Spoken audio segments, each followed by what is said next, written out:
Olá pessoal, como vocês estão? Espero que estejam bem. Aqui é o professor Dasley falando e estamos aí em nossa sexta semana de estudos não presenciais, neste primeiro dia da semana. Lembrando que a área do saber é matemática e o nível de ensino, oitavo ano do ensino fundamental. Galerinha, lembrando que na semana anterior eu solicitei que vocês lessem a página de número 71, que inclusive está aqui sendo exibida para vocês, né? Página de número 71 aí do livro didático de vocês.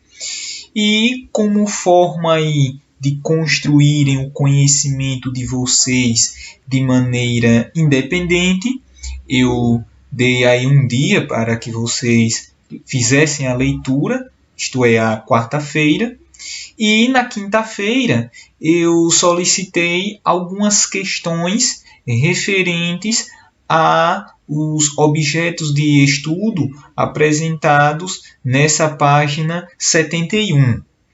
E neste vídeo de hoje, eu quero aqui juntamente com vocês poder explorar isto que eu solicitei de vocês, esse conhecimento aí, né, destes entes matemáticos, que são as expressões algébricas e equações, e vamos aqui explorar um pouco destes objetos de conhecimento, e levando também em consideração os vídeos complementares que eu sugeri para que vocês pudessem reforçar o estudo destes objetos de conhecimento. Lembrando que estamos aqui diante de uma situação em que o Gustavo, aquele rapazinho lá das máquinas programadas para gerar operações, lá do início dos nossos estudos de álgebra, ele traz para nós aí, né, aquela atividade 30 lá da página 69, que eu inclusive pedi para que vocês respondessem, que fala sobre a questão lá da torneira e do reservatório.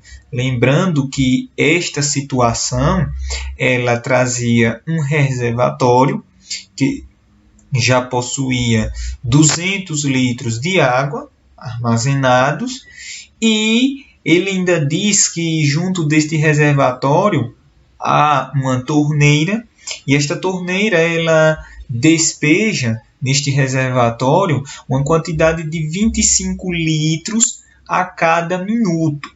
E aí, para refrescar nossa memória, lembrem que lá no enunciado desta atividade 30, ele perguntava se havia alguma maneira de representar matematicamente esta situação, isto é, através da linguagem matemática, partindo do suposto que a quantidade de minutos fosse desconhecida, certo? Então, tudo aquilo que é desconhecido, pelo que nós vimos até então, usamos uma letra para representar. Certo, pessoal? E aí o que é que acontece? Nós vimos que a expressão algébrica é justamente essa aqui que Gustavo está mencionando, né? Onde eu tenho o quê? Eu tenho 200, porque esse 200 é a quantidade de litros que já está no reservatório. E o que é que acontece? A cada minuto, e aí como eu não sei esses minutos aí, que é o que a questão lá apresentava, eu uso uma letra para representar, né? X. Então, a cada minuto, eu vou ter o quê? Vou ter 25 litros a mais nesse reservatório. Então, se eu tiver 1 minuto, eu vou ter 25 litros a mais, ou seja, 225. Se eu tiver 2 minutos, vou ter 250, né? Porque eu multiplico a quantidade de minutos por 25. Se essa quantidade é desconhecida, significa que eu vou multiplicar o 25 vezes o x, e por isso apareceu esse termo algébrico aí. certo, pessoal? E por isso que essa expressão toda aí, ela é uma expressão algébrica, porque ela contém números, o 200 e o 25, contém operações, né? Essa operação aqui de multiplicação e a operação de soma, e além disso, ela contém valores desconhecidos, que nesse caso nós usamos aí o x, certo, pessoal? Mas lembrando também que nessa situação lá da atividade 30, ele perguntava o seguinte: se eu substituir a quantidade, o valor de x por um número de minutos, eu vou obter um resultado. E este resultado será a quantidade de litros que irá haver no reservatório, decorridos essa quantidade de minutos que nós substituímos lá no lugar do x. Só que Gustavo ele traz para nós um outro contexto. Ele diz: e se o valor numérico, certo? Tá aqui. Se o valor numérico dessa expressão for 950, se o valor numérico for 950, qual deve ser a quantidade do valor de x? Em outras palavras, o que Gustavo quer nos falar é o seguinte: se decorridos uma certa quantidade de minutos, né, desse tanque aí enchendo com essa torneira, e no final eu obtiver 950 litros, então quantos minutos serão necessários para que isso aconteça? Em outras palavras, ele está igualando aí essa expressão algébrica, certo, a 950. Por quê? Porque ele quer justamente encontrar a quantidade de minutos, né, que faz com que esse reservatório no final fique com 950 litros. Certo, pessoal? Então, o valor numérico dessa expressão algébrica nesse contexto vai ser o quê? Justamente a quantidade de litros que irá haver ao todo no reservatório, decorridos essa certa quantidade de minutos.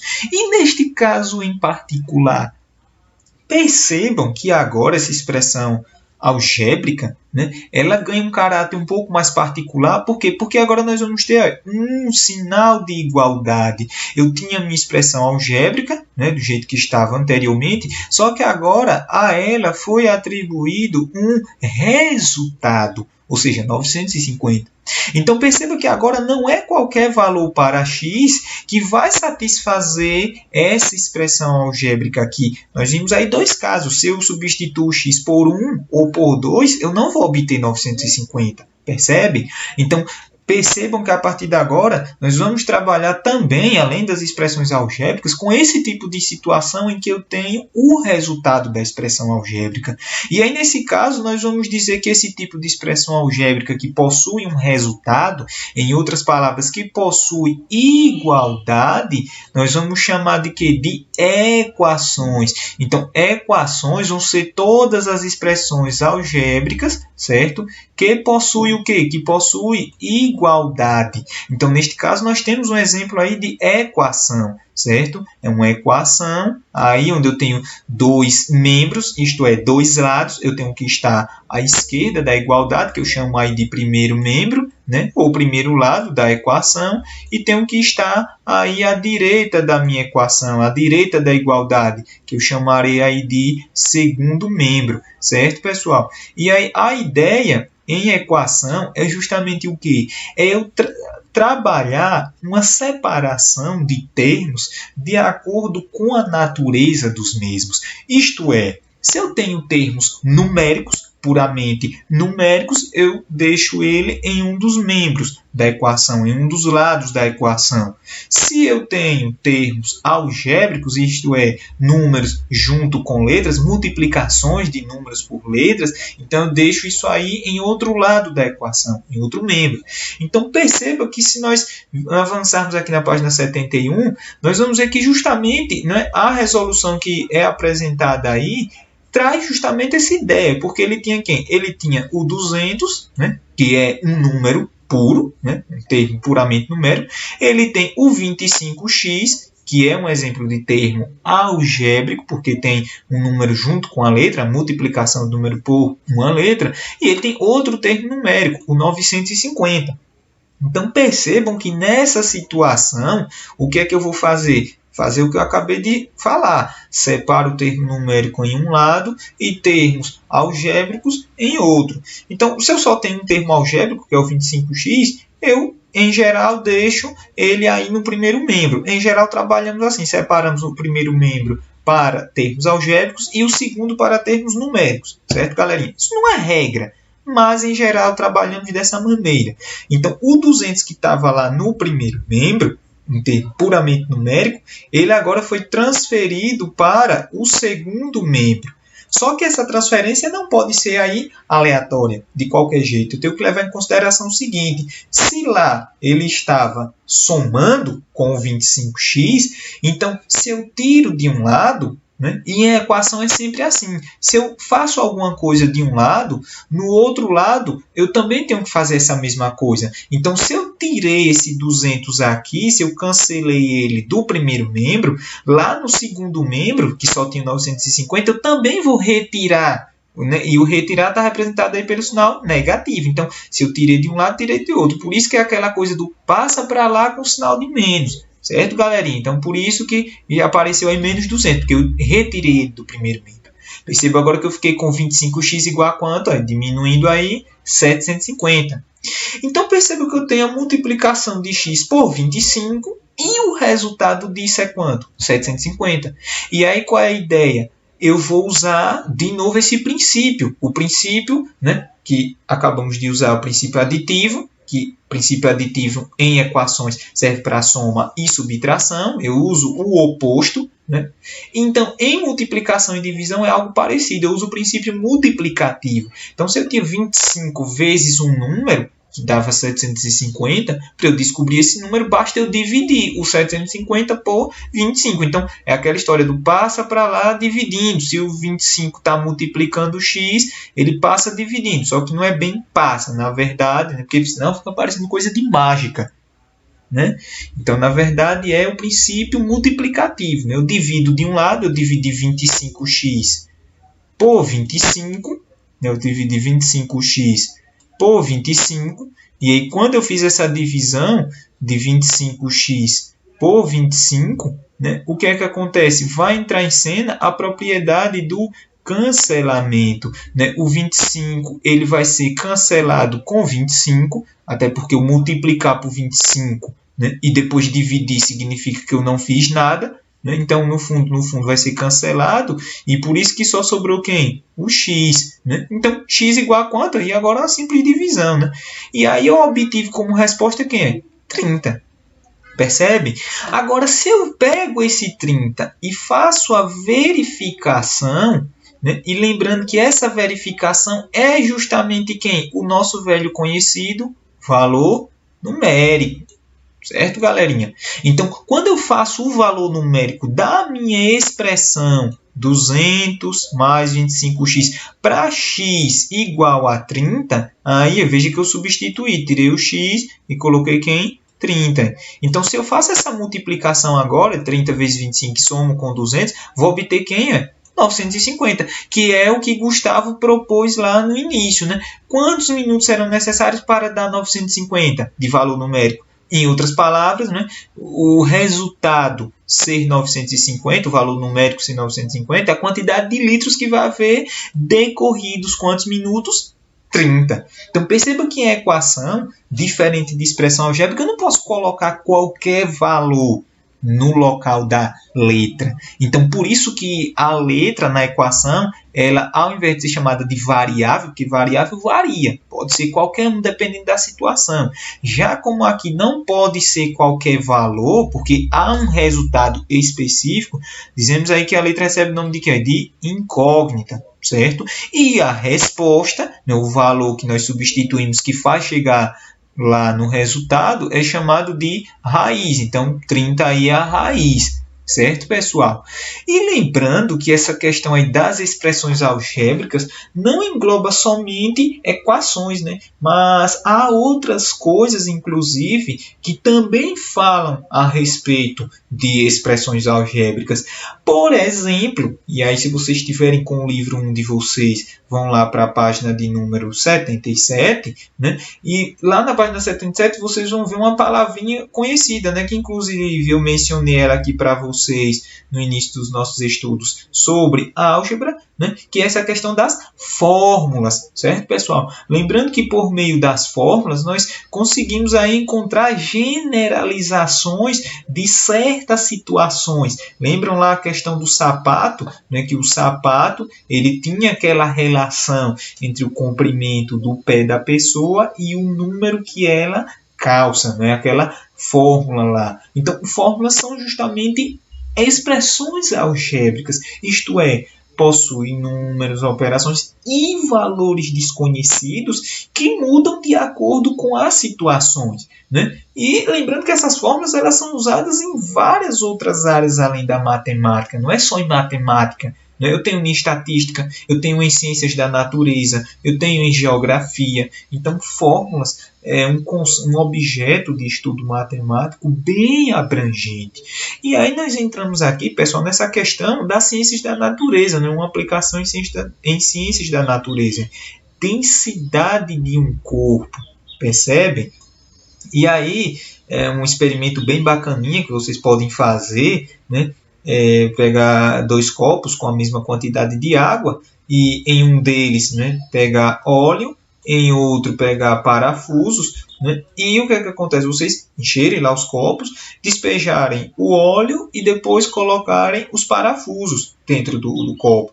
E vocês vão perceber que enquanto o óleo ele vai flutuar, o outro, os parafusos, ele vai afundar. Percebe? Então, essa propriedade aí é justamente essa questão da densidade de um corpo. Significa que a densidade do óleo é menor do que a densidade da água. Ou, em outras palavras, né, no caso aqui dos parafusos, a densidade dos parafusos é maior que a densidade da água. Então, há uma fórmula aí, uma relação entre grandezas, né, que faz com que venhamos a obter essa questão da densidade.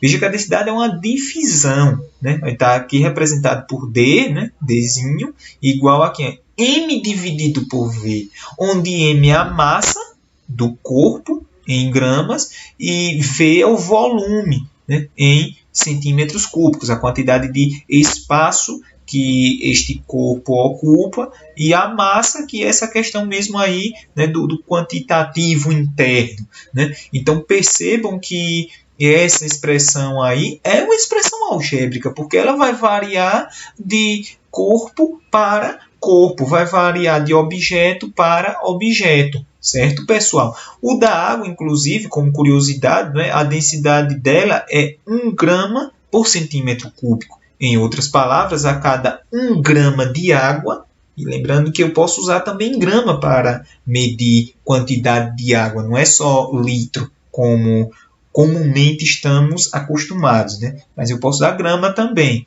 né? Então, a cada 1 grama de água significa que eu vou ter um espaço de 1 centímetro cúbico. E aí, se eu faço essa divisão de 1 grama por 1 centímetro cúbico, né? Ou seja, se eu obtenho o valor numérico dessa expressão algébrica aí, que é a fórmula da densidade, né? Eu divido 1 por 1, vou obter 1 grama por centímetro cúbico, né? E aí o que é que acontece? Perceba que estamos diante de uma expressão algébrica, né? E vamos ver outras situações, né? Se vocês andarem um pouquinho lá na página 79 do livro 1 de vocês, verão também que nós temos o quê? Temos a questão lá, né, da energia elétrica, né? E a energia elétrica, inclusive, ela também, assim como a densidade, como velocidade, é regida por uma fórmula, certo, pessoal? E lembrando que uma fórmula é justamente o que? É exemplo de uma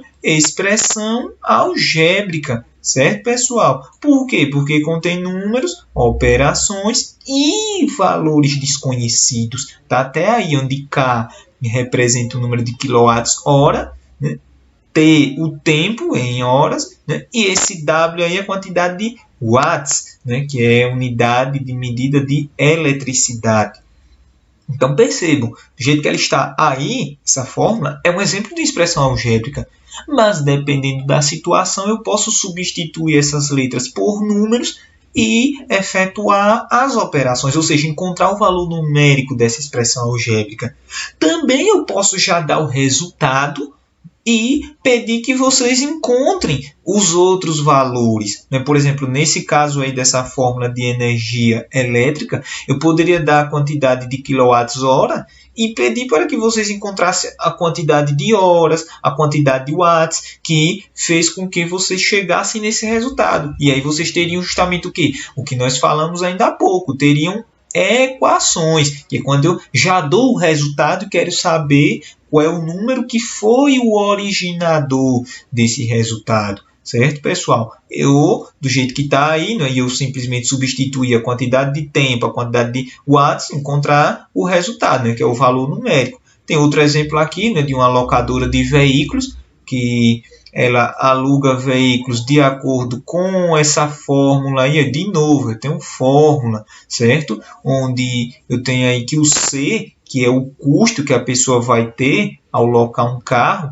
vai ser igual à multiplicação de 30 vezes D, onde D é a quantidade de dias que a pessoa vai ficar aí com o carro, né, alugado, e eu multiplico aí 30 vezes D e somo com 45 vezes Q, né? Onde esse Q aí vai representar a quantidade de quilômetros que a pessoa fez, né, com esse carro locado. Então perceba que vai variar. Uma pessoa pode pegar aí por 2 dias e andar 2 quilômetros, outra pessoa pode pegar por um mês, ou seja, 30 dias e andar 50 mil quilômetros. Então veja que os valores numéricos vão depender. Agora, se eu dissesse assim, uma pessoa andou, né, gastou tanto na locação, e então qual é a quantidade de dias e quantos quilômetros ela andou? Então perceba que aí a coisa já fica mais delicada, não vai ser qualquer valor que vai dar aquele resultado específico, ou seja,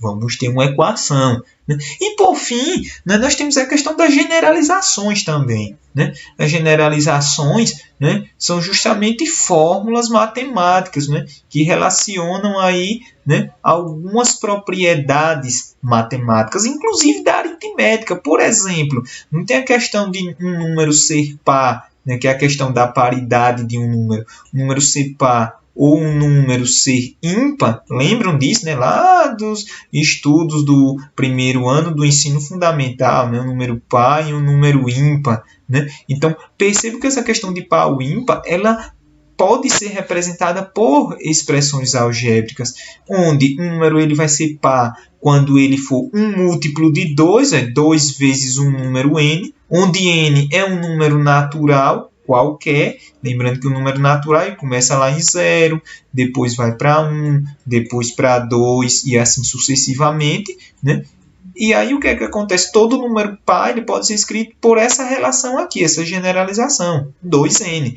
E todo número ímpar pode ser escrito por essa outra generalização aqui, o sucessor, 2n mais 1. Né? Então, se eu começo, por exemplo, com n sendo 0, então para eu descobrir um número par é multiplicar 2 vezes 0, ou seja, 0. Mas se eu quero saber um número ímpar, partindo de 0, eu tenho o quê? 2 vezes 0, 2, 2 mais 1, no caso 2 vezes 0, 0, mais 1, 1. Ou seja, um número ímpar. Percebe? Então, neste caso, eu consigo diferenciar aí, né, questões aritméticas me valendo de expressões algébricas, coisas simples lá, né, como paridade, mas eu uso aí essa questão das generalizações, certo? Lembrando que vocês vão encontrar isso aí na página 80 do livro de vocês, certo, pessoal? Então, assim, queremos encerrar, né, os estudos com respeito ao nosso livro didático 1. E lembrando que estamos juntos aí para dúvidas que vocês tiverem, né, no decorrer deste processo diferenciado de ensino e aprendizagem, né, essa questão do ensino não presencial. E e estamos aqui para juntos podermos avançar, certo? Nessa caminhada dos estudos.